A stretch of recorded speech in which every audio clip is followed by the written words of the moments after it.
how it should be. Those of us who are capable of preserving life need to take a stand for those that are incapable.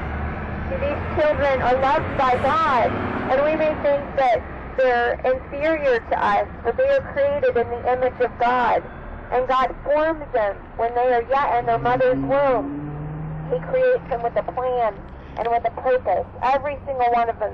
They're each individual and unique and created by our Creator. So who are we to play God and determine who should live and who should die? Should the parents have the right to violate the rights of another? Of course not. If a man were to rape a woman, his right to do with whatever he wants with his body is now violating the rights of another. And that's what happens in the area of abortion. A woman's right to do with whatever she wants with her body, but now violates the right of the unborn child. A mother doesn't have 4 arms and 4 legs. In fact, the truth is it is not her body.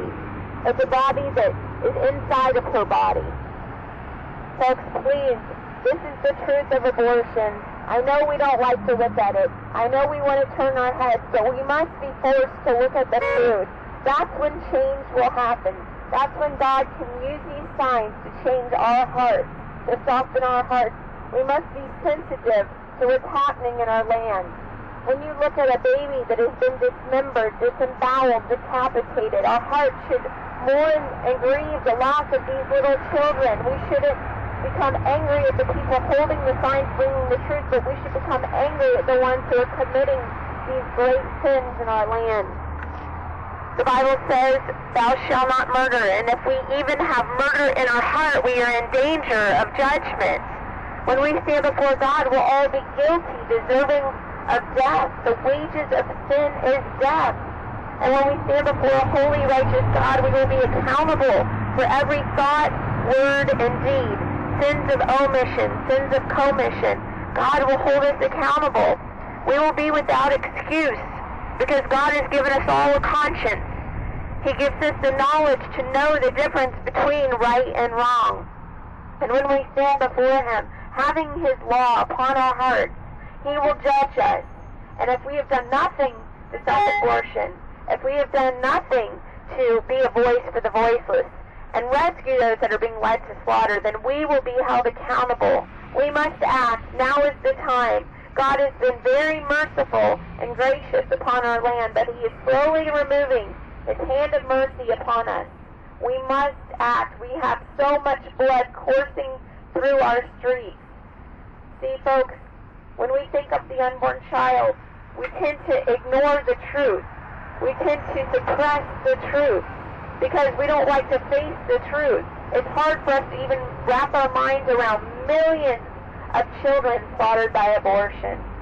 Since 1973, over 50 million children have died by abortion.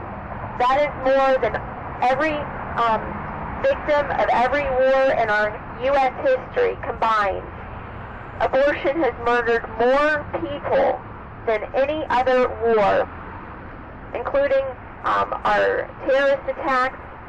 It's killed so many people, and we must take a stand. The numbers are not going away, and if we continue to allow this in our country, we are bringing wrath upon ourselves from God. We say, God bless this country, but how can God bless a country that are being disobedient and being rebellious towards Him?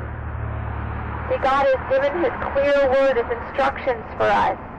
Some people say the Bible means basic instructions before leaving earth. God has given us commands, not to be considered, but to be obeyed. That's what they're there for. And we should rejoice when we read the law of God and say, this is another way that I can show God my love by obeying His laws. The law is to act as a window to show us the condition of our heart. The law is a schoolmaster that leads us to Christ.